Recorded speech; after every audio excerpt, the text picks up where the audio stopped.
بعض کتابوں میں لکھا ہے کہ حضرت لقمان نے فرمایا کہ میں نے 4000 نبیوں کی خدمت میں حاضری دی ہے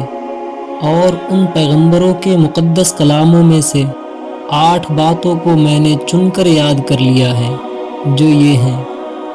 جب تم نماز پڑھو تو اپنے دل کی حفاظت کرو،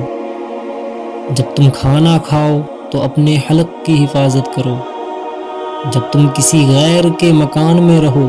تو اپنی آنکھوں کی حفاظت کرو، جب تم لوگوں کی مجلس میں رہو تو اپنی زبان کی حفاظت رکھو، اللہ تعالیٰ کو ہمیشہ یاد رکھو، اپنی موت کو ہمیشہ یاد کرتے رہا کرو، اپنے احسانوں کو بھلا دو، دوسروں کے ظلم کو فراموش کر دو۔ قرآن مقدس میں اللہ تعالیٰ نے ارشاد فرمایا: لوگوں سے غرور سے نہ ملو، زمین پر اکڑ کر مت چلو، بے شک اللہ ہر متکبر کو ناپسند فرماتا ہے۔ اس دنیا میں ایسے کوشش کرو جیسے یہیں ہمیشہ رہنا ہے، اور آخرت کے لیے ایسے کوشش کرو جیسے کل مر جانا ہے۔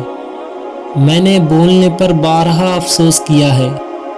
مگر خاموش رہنے پر کبھی افسوس نہیں ہوا۔ اگر معدہ کھانے سے بھر جائے تو دماغ سو جاتا ہے، بے زبان اعضائے جسمانی خدا کی عبادت و ریاضت سے قاصر ہو جاتے ہیں۔ میں نے عقل بے وقوفوں سے سیکھی جن افعال سے وہ گھاٹا اٹھاتے ہیں، میں ان افعال سے پرہیز کرتا ہوں۔ وعدہ خلافی کرنے والوں اور جھوٹوں پر کبھی اعتماد نہ کرو۔